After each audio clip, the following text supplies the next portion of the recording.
Sumainyo ang Panginoon. At sumaiyo rin. Ang mabuting balita ng Panginoon ayon kay San Marcos. Papuri sa iyo, Panginoon.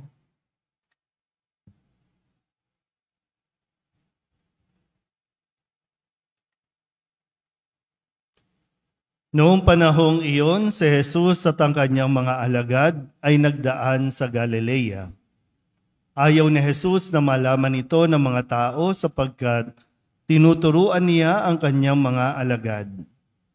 Sinabi niya, ang anak ng tao ay ipagkakanulo at papatayin, ngunit muling mabubuhay sa ikatlong araw. Hindi nila naunawaan ang sinabi niya, ngunit natatakot naman silang magtanong sa kanya. At dumating sila sa Capernaum. Nang sila'y nasa bahay na, tinanong ni Jesus ang kanyang mga alagad, ano bang pinagtatalunan ninyo sa daan? Hindi sila kumibo, sapagkat ang pinagtatalunan nila'y kung sino sa kanila ang pinakadakila. Naupo si Jesus, tinawag ang 12 at sinabi, ang sinumang nagnanais maging una ay dapat maging huli sa lahat at maging lingkod ng lahat. Tinawag niya ang isang maliit na bata at pinatayo sa harapan nila. Pagkatapos kinalong niya ito at sinabi, ang sinumang tumanggap sa isang maliit na batang tulad nito, alang-alang sa akin, ay tumatanggap sa akin. At sino mang tumanggap sa akin, hindi ako ang kanyang tinatanggap, kundi ang nagsugo sa akin. Ang mabuting balita ng Panginoon. Pinupuri ka namin, Panginoong Hesukristo. Magsiyo po lahat. Isang magandang umaga po sa inyong lahat. Tayo po ngayon ay nasa ika-25 linggo sa karaniwang panahon at nagpapatuloy sa pangalawang pagkakataon ang pagpapaliwanag ni Jesus sa kung ano ang dadanasin ng anak ng tao. Noong nakalipas na linggo, ang sabi po ni Kristo sa kanyang mga alagad at mensahe rin sa atin na ang anak ng tao, matapos po na tanungin ni Jesus kung sino siya ayon sa mga tao at nang ipahayag ni Pedro na siya ang Kristo, siya po ay nagsimula ng magpaliwanag na dapat batahin ng anak ng tao ang lahat ng hirap. Itatakwil siya ng matatanda ng bayan, ng mga punong saserdote, ng mga iskriba at ipapapatay. Pero sa ikatlong araw ay muling mabubuhay. At sinabi rin niya, ang sinumang nais maging alagad ko. Ang sinumang nais maging alagad ay kailangan munang sumunod sa kanya, limutin ang kanyang sarili o ang ukol sa kanyang sarili, pasanin ang krus at sumunod sa kanya. Ngayon, muli niyang sinasabi sa mga alagad, ang anak ng tao ay dapat o ang anak ng tao ay pagkakanulo, papatayin at muling mabubuhay sa ikatlong araw. Ito yung itinuturo ni Jesus sa kanyang mga alagad. Pero ang mga alagad, iba ang pinag-uusapan. At ang kanilang pag-uusap-usap ay nauuwi sa pagtatalo-talo. Kaya ang tanong ni Jesus, ano bang pinagtatalunan ninyo? Hindi makakibo ang mga alagad, siguro nahihiya o napapahiya kasi nga ang itinuturo ni Jesus ay kung paano mag-alay ng sarili, pero ang mga alagad nagtatalo-talo dahil lamang sa inuuna nila ang kanilang sarili. Naintindihan po ba? Ganyan din sila nung tinatanong, ganun lang din. So ngayon, kung pagninilayan natin ang tanong na ito ni Jesus, ano bang pinagtatalunan ninyo? Ito ay isang paraan ng pagpoproseso na ginagawa ni Jesus sa kanyang mga alagad. Mahalaga po yung pagpoproseso. Hindi tayo mananahimik lang. Hindi tayo magkikimkim lang. Sasarilinin lang natin o tayo-tayo lang ang mag-uusap. Nagkakaroon tuloy ng pagbubuklod-buklod, pag-iwa-hiwalay. Pag hindi natin dinadaan sa tamang proseso ang ating pong mga nararanasan. Kaya nga meron tayong mga expert, may psychologist tayo, may psychiatrist tayo.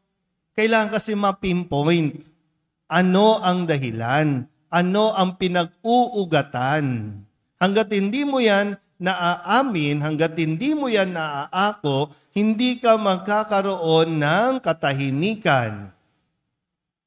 At kung wala kang katahimikan, ang susunod na dyan, sakit sa katawan. Kung hindi man katawan, sakit sa utak ang hahantungin mo. Ngayon, ano daw ang pinagtatalunan natin?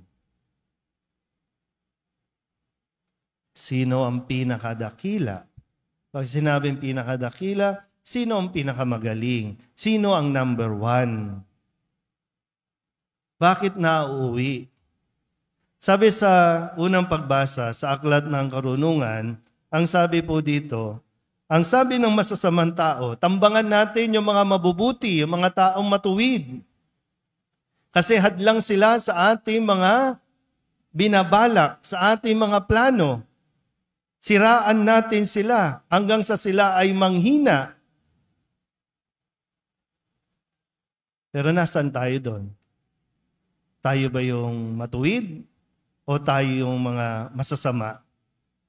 Na kaya tayo nagre-react kasi nasasapawan tayo. Kaya tayo nagre-react kasi yung plano natin ay may kumokontra. Laban ba ito ng kabutihan at kasamaan o laban ito ng kasamaan at kadiliman? Nasaan ba tayo doon? Bakit nag-aaway-away? Ninonormalize na natin yung pagpapagalingan, pagpapasikatan na nauuwi naman sa kaguluhan. Sabi sa ikalawang pagbasa, sa sulat ni Apostol San Pablo o Apostol Santiago, ang pinagmumulan ng inyong alitan at paglalaban-laban, hindi ba ang masasamang nasa na nagmumula o namumugad sa kalooban ninyo? Hanggat mayroong inggit,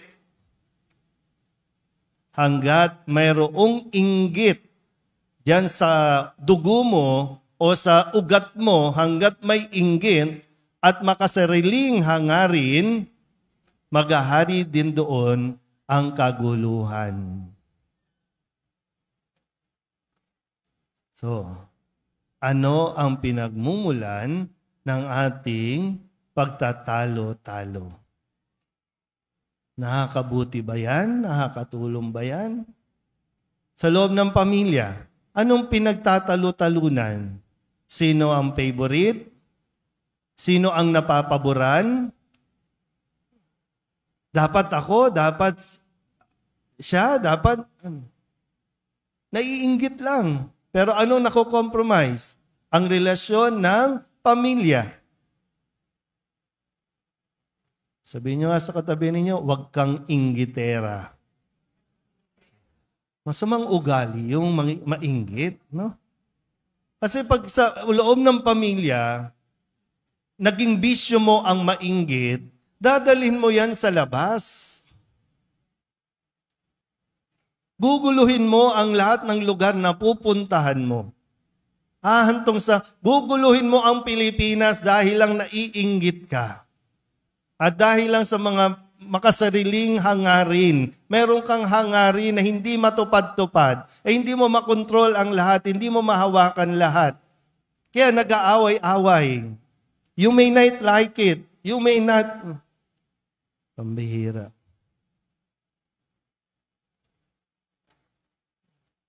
ang president natin at ang vice president, magandang itanong, anong pinagtatalunan ninyo? Kala ko unity team. Taas-taas pa kayo ng kamay nung panahon na kinakalaban ninyo mga kakamping. Taas-taas kayo, di ba? Nanalo na. Bakit ngayon divided? Ano ang pinagtatalunan ninyo? President at Vice President. Sa Kongreso, sa Senado, anong pinagtatalunan ninyo?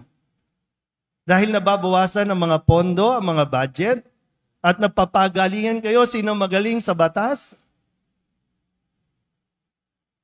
Napapagalingan kung sino magaling magnakaw? Sa Manila, magandang tanungin, Isko, Hani, anong pinagtatalunan ninyo? Ni hindi nyo nga maayos yung ayuda ng mga pensyon ng mga senior citizen. Anong pinagtatalunan ninyo? Manila? Inyo ba ang Manila? Ang sarap yung pektusan eh.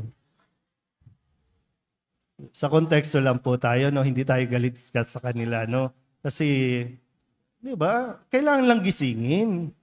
Kasi tinatanong ni Jesus yung mga alagad. Alagad mismo ni Jesus, anong pinagtatalunan ninyo? Naintindihan nyo ba talaga ang pagsunod sa akin? Wala si tatanungin ko sana siya. Hindi naman siya nakikipagtalo kay sino bang natin, chairman natin? Si Lovely.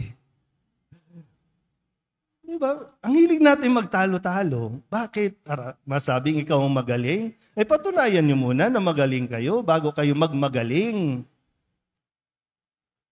Sa simbahan, hindi lang dito sa Soledad. Anong pinagtatalunan ng mga kolektora? Sino may pinakamalaking na kolekta na area?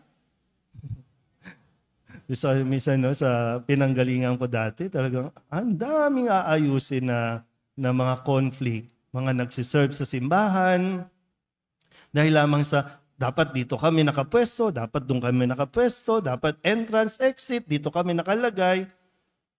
Pati posisyon, pinag-aawayan. Magsiserve lang yan, pero pinagtatalunan sino ang dapat na coordinator, sino ang dapat president, sino ang dapat na namumuno. Pinagtatalunan. Gusto lang naman maglingkod. O kaya, wala tayong kapayapaan. Anong mayroon tayo? Cancer. Ulcer. Ano pa ba? Acidity. Ano pa bang mayroon tayo? Hypertension. Kung magaling, pakita nyo. Huwag yung magaling sa paggawa ng kalokohan. Nung isang araw po kasi, napansin ko dito kapag bigayan ng, anong tawag sa bigayan sa mga senior? Pension? Paymaya? Social, paymaya. Payout. Yun yung payout, yung para sa senior. Meron pang 4Ps. Iba pa yon, no? Meron pa yon. Pero magaling sila pero hindi makaisip ng paraan paano maadala sa mga senior na hindi mo na kinakailangan papilahin dito, tawagin sila. Naisip ko lang, yung mga senior sa ibang bansa, kahit nasa ibang bansa, natatanggap ang pensyon hanggat buhay pa. Kasi may system. Nakakailang sunog na tayo dito, yung lately doon sa Aroma. Pagdating ng tulong, walang sistema. Pero pagdating ng eleksyon, alam na alam nyo ilan ang botante sa isang bahay. Naisip niyo ba yun? Di ba alam? Pero pagdating ng sunog, ilan ang nasunugan, ilan ang anito. Pero nag-aaway-away yan. Sabi ko nga last time, no? Maganda kapag panahon ng eleksyon, doon dapat maraming sunog. Doon dapat maraming baha, bagyo, kalamidad. Kasi lahat sila nag-uunahan na mapansin na magbibigay ng pagkain, tulong. Lahat sila nag-uunahan dyan. May kanya-kanyang muka, di ba? May mga Bawal pong magkasunog kapag hindi araw ng eleksyon. Sige, tawa tayo. Tawa tayo. Tayo kaya naglagay sa mga yan dyan. Yeah. Ngayon ba magkakabati na yung mga bumoto ng barangay election? Okay na ba? Di ba? Hindi na naman kayo pinapansin, di ba? Pero di ba, mahiya naman tayo. No? Sana mahiya din tayo. Kasi baka mababaw yung ano bang pinagtatalunan natin?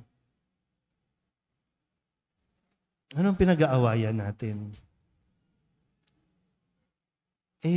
Wala kang pambayad ng ospital, di ba? Tapos pipiliin mo pang makipagtalo na ikaw lang ang talo kasi inatake ka sa puso.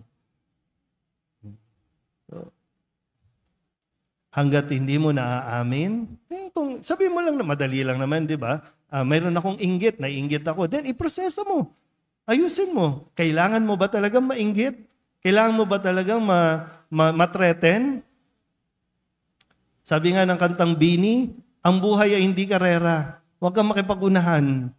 Hayaan mo silang maunang maatake sa puso. Ikaw, kumalma ka lang. Unawain natin na mabuti. Gusto mo ba talagang maglingkod? Kasi pwede namang maglingkod kahit walang titulo. Kahit walang nakadikit sa pangalan mo. Maglingkod ka kung gusto mo. Kasi walang rin patutunguhan. At kahit na ikaw pa maging number 1, gawin mo na lahat para maging number 1, maglalabas lang na mukha kang tanga. Wala kang kalaban. Ang kalaban mo, sarili mo. Yun yung mas mahirap. Ibabaling mo lang sa iba, pero ang pinakakalaban mo talaga, sarili mo. Huwag kang mainggit. Sabihin nyo nga sa katabi ninyo, huwag kang mainggit. Kasi tumayo na yung commentator natin. Sabi daw, tapusin ko na daw. Haba ang kutong, kala mo ha.